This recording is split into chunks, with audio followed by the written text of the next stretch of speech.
Hello and welcome to Property Question Time. I'm Stephen Galpin and this is the programme where you can have your property related questions answered by our team of experts. Now today we're going to do something a little bit different. I've got two very experienced developers with me and so our questions are going to be development orientated. Now first of all we have John Howard. John, welcome. Thank you. Good trip in from Ipswich? Very good trip on the train, very quiet. Very quiet. Electric train, I hope. Electric, I believe so, yes. Jolly good. Well, John, as we all know, you're an author, public speaker, property developer and estate agent too, I think, amongst your interests. And I have to say the estate agencies in Norfolk are going unbelievably well. Better than I could ever hope at the moment. Good. Well, let's just hope it's not a sort of, I think dead cat bounce is the expression. I agree entirely with you, Stephen. Let's hope it lasts. Yeah, let's hope so. Joining you is Evan Maindonald, founder and CEO of Melt Properties. Evan, you've got property developments across the southern end of the country here, Gloucester, Kent, London. And looking at expanding that into sites in Sussex and also out into South Wales. So good. Yeah. Well done and welcome. Are you finding the market busy? Very, yeah. That's really good. It's amazing. It's amazing, isn't it, Evan, how it's just come back. I mean, we were very cautious about it all. You know, thought it could be really tough, and it will become a lot tougher, I'm sure. But at the moment, it's still holding up. I think what's interesting is the market's driven by sentiment, and I think what lockdown created was a lot of pent-up demand. Yes. And I think because people wanted to move and couldn't for a long time, they came back in a real rush, and that's created a lot of momentum in the market. So I guess, and that's also been accelerated in fact by the stamp duty holiday that the government introduced. So do you think they brought that in too soon? I don't know.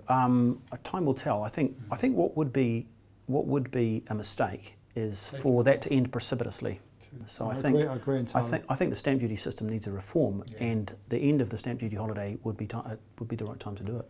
Yeah, I cannot see. I've spoken to one or two people politically, and I cannot see that Wooshie taking that off in March. I think that's going to stay on in some form or other. It's got to, because by then things will slow right down. Well, John, you know our view here. We'd like to see stamp duty move to the seller rather than. Well, I think I can see why you'd say that, and I think it will make life a lot easier. What I would say, I think it's a very unfair tax anyway, because it stops people moving around the country.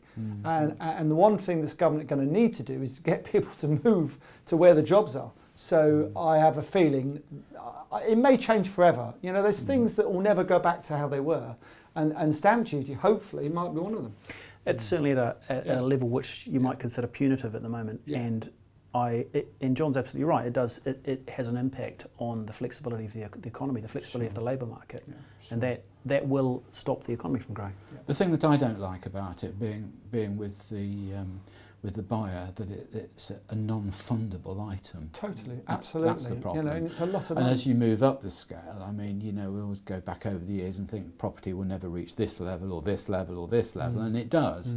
And of course, stamp duty gets progressively more expensive with it. But you're right. It's easier for sellers to afford than it is for buyers. It creates a barrier for people to get on the property ladder. So it would make sense to move. Although, of course, this government. And during the programme, I will be banging on about how great the government is, of course, as you know, Evan.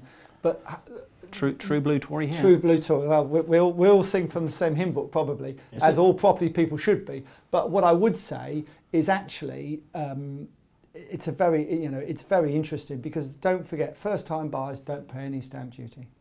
Fine. They're doing more than they can for. Yeah, but John, you know as well as I do, if you freeze one part of the market, unfortunately, it affects the whole market. It's no good just encouraging one sector of the market. But anyway, gents, let's get on with the questions.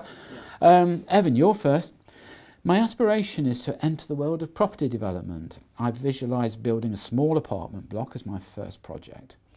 The development will be funded from the sale of my buy-to-let portfolio, providing me with around 2 million in hard cash. What sort of leverage should I expect to gain on this amount, and is a conventional high street bank my best port of call for the funding? And in addition, any other advice for a newcomer would be greatly appreciated. Okay, so depending on where you're intending to develop in the country, £2 million might be enough to do a small apartment block in cash. You might not need any borrowing to do that. In London, obviously, property prices are more expensive, and it could well be a different story. So, just to say, if it's your first development, I would be very careful about doing something that's too big. I certainly wouldn't advise anyone who's doing a first development to do something that's 5 or 10 million. That's a big chunk. So just be careful about what you get yourself into, and if you feel that you're out of your depth, then my advice would be make sure that you partner with somebody who's experienced, who's done this before. There are many mistakes that you can make in property, and a lot of them are made in property development in particular. And most of those mistakes are made very early on, and are very difficult to correct by the time you realise you've made them. So it's those unknown unknowns you need to be aware of. To answer the question about leverage, I wouldn't recommend going to a high street bank if you're thinking about your return on equity. You don't want too much leverage, because the more leverage you've got, the more risk there is. But you don't want too little leverage either, because it'll impact on your return on equity. So the parameters that development lenders will work under are generally based on loan to cost and loan to end value. So if there's enough profit in the project, then you'll rely pretty much on the loan to cost parameter. And so loan to cost, generally banks will work at between 80 and 90% of a loan to cost. Development lenders will. So you could get quite a lot of leverage out of £2 million.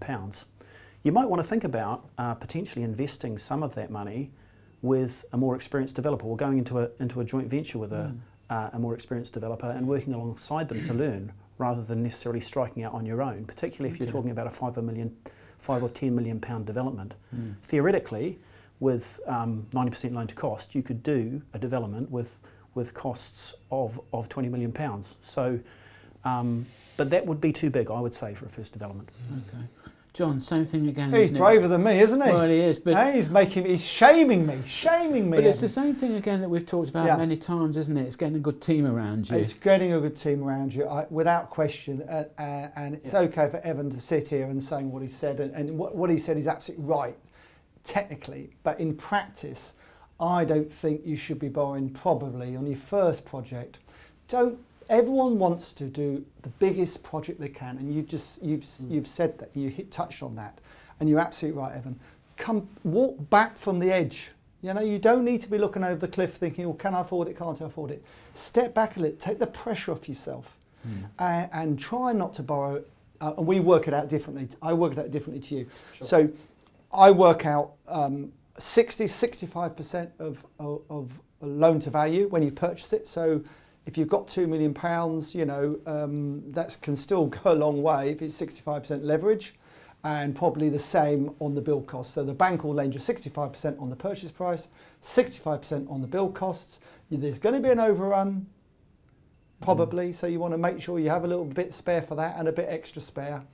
I would tell the bank you've got a little less money than you've got, because actually you want to keep some cash spare. They'll try and push you potentially into only borrowing 60%, not 65%, if you show them you've got a load of money.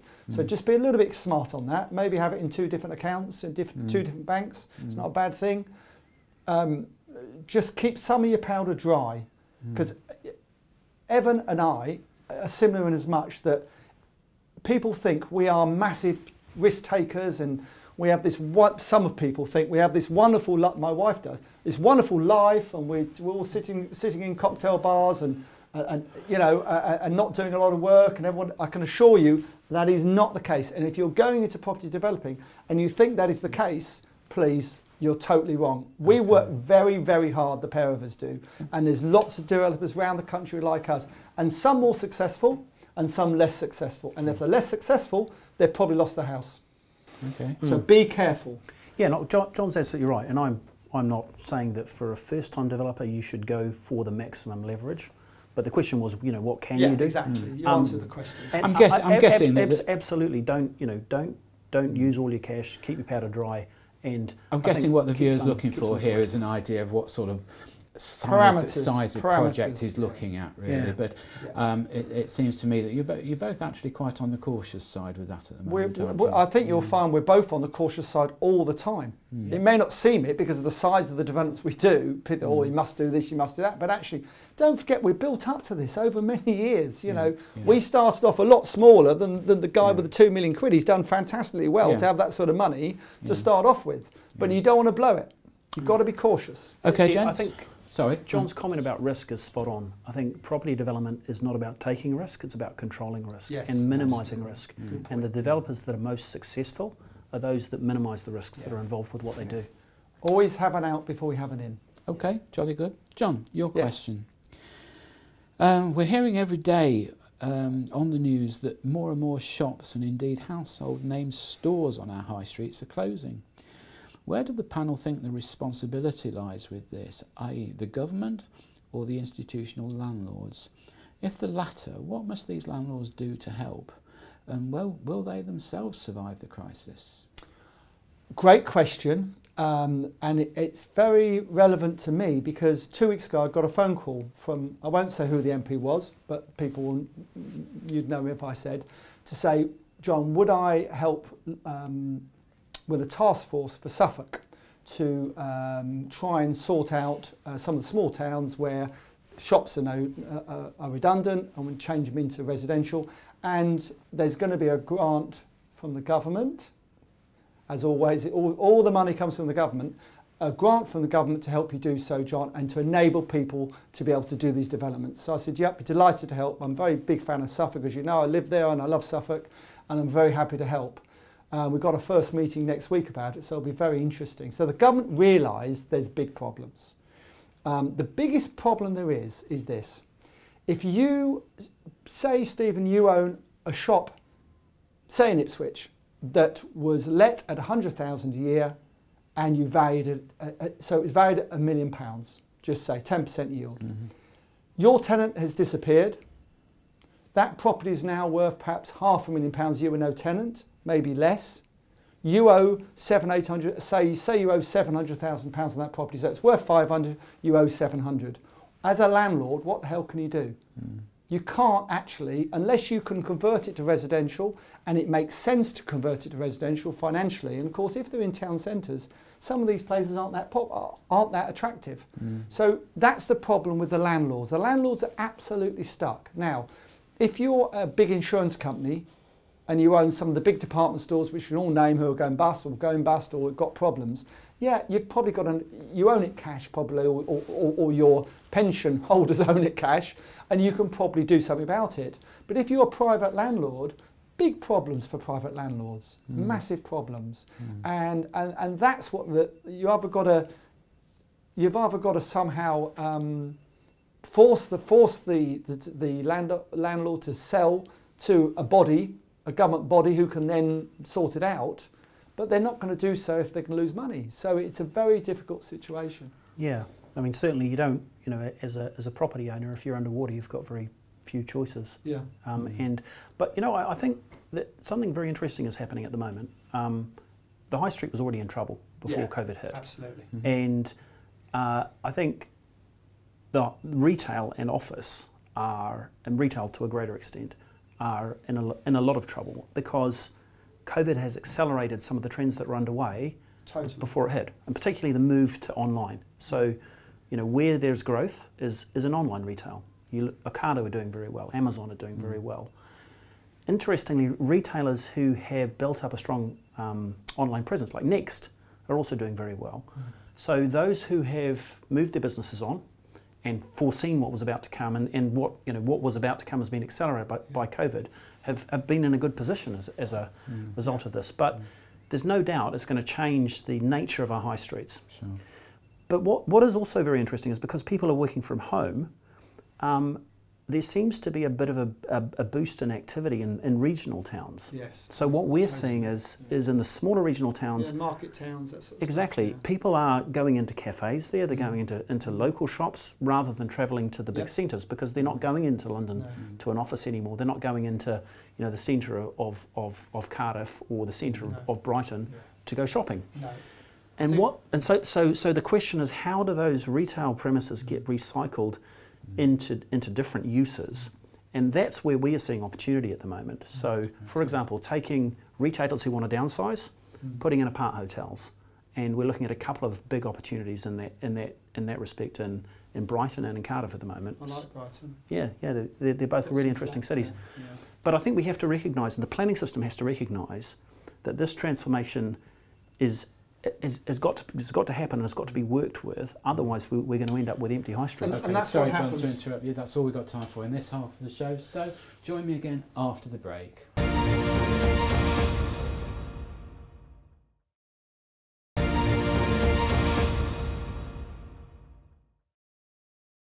Hello and welcome back to part 2 of Property Question Time. I'm Stephen Galpin and with me are Evan Maindonald and John Howard. Welcome back, guys. Evan, your second question. Recent figures have shown that many who took advantage of the government's Help to Buy scheme have now fallen into arrears as it's time to pay back either the interest or their deposit loans. Do the panel think government should risk taxpayers' money on helping house purchasers with such schemes, or should they be left to their own devices?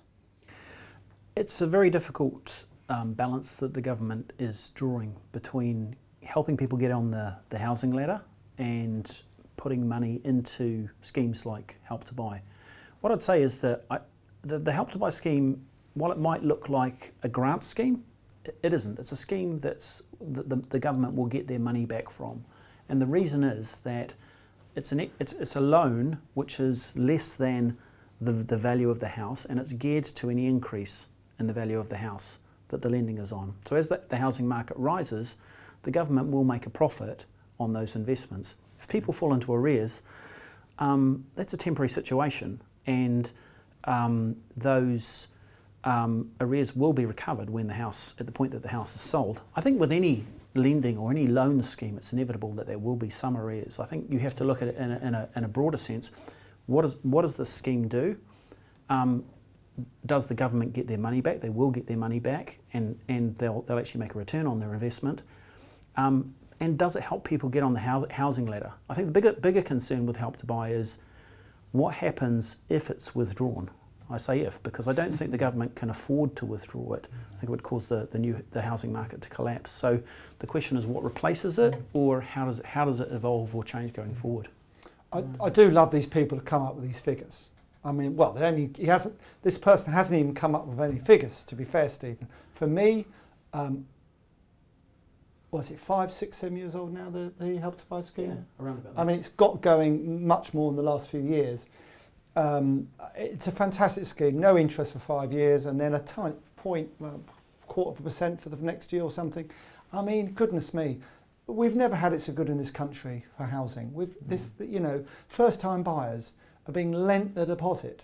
I agree with Evan that you can't. It's like any subsidy.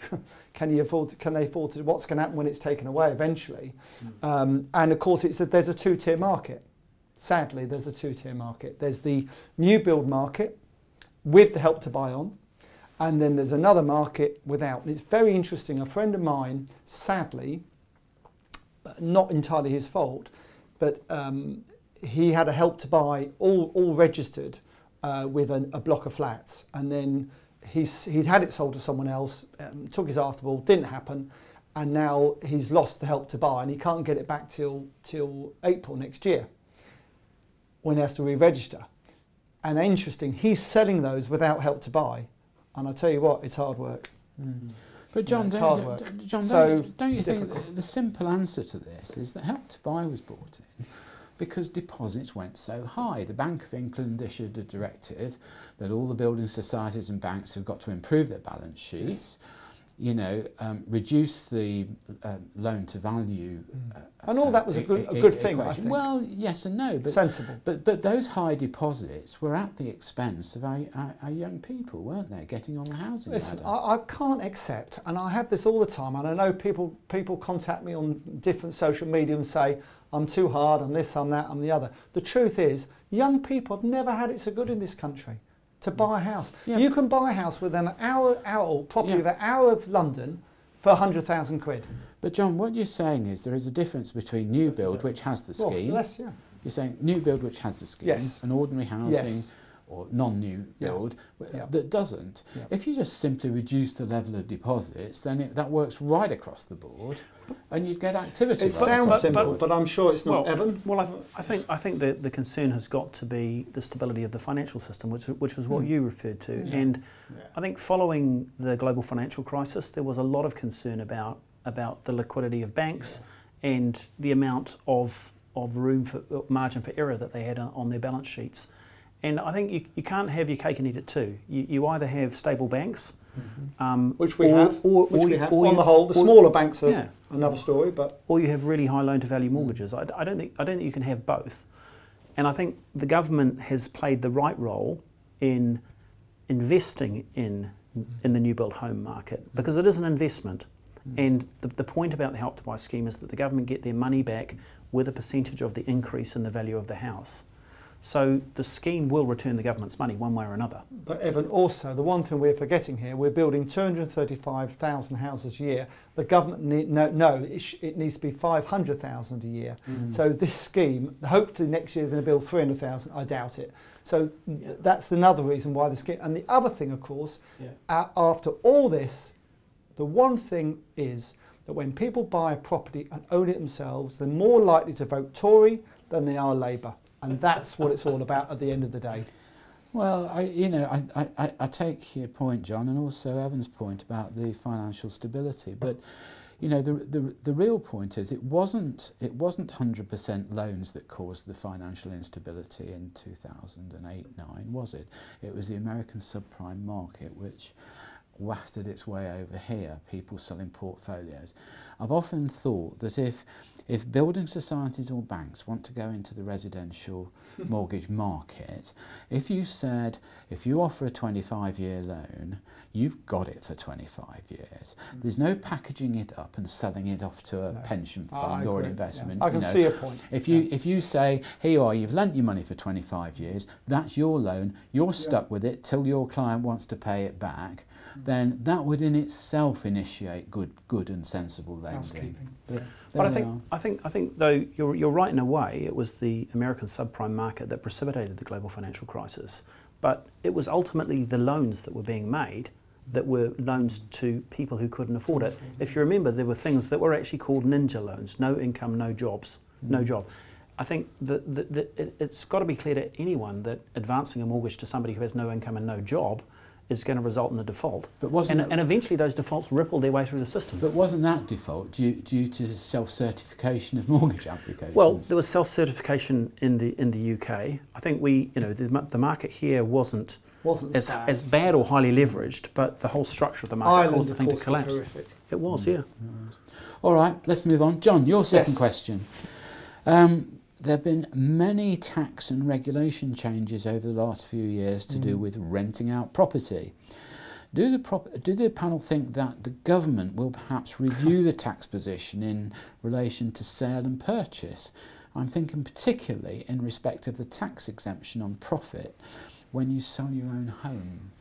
Okay, well the UK property market, I believe, is the best in the world for a number of reasons. One, because every property is registered at the land registry. Just about 87% of properties in the UK, land in the UK and Wales is registered, which means you know who owns it, no one can take it off you.